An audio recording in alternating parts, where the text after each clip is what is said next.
Math in 3 with Mrs. Z.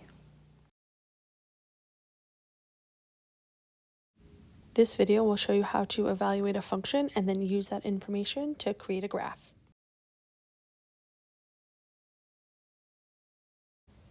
You may be wondering, how do I write the equation from the graph? Well, the first thing that we're going to do is we're going to find points on our graph. So we're looking for places that this line crosses at the, quote, intersection places. So we want to pick a point that we can actually tell the values. So like this point right here is the point 0, 3. So we'll put that on our table of values. 0, 3.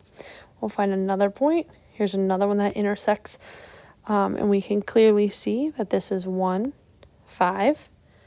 Here's another point. This is the point 2 because we're going 1, 2, and then up 5, 1, 2, 3, 4, 5, 6, 7. Whoops, we went up 7.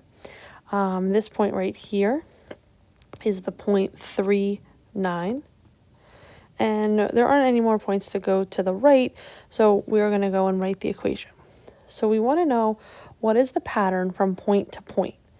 We went up 2 to the right 1.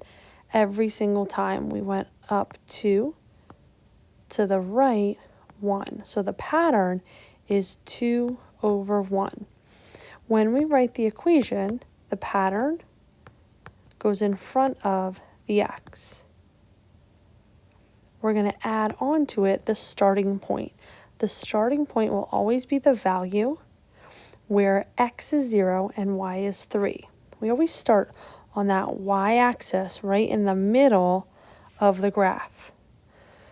So we have y is equal to the pattern, which we use m to hold the placeholder for it, and then plus our b.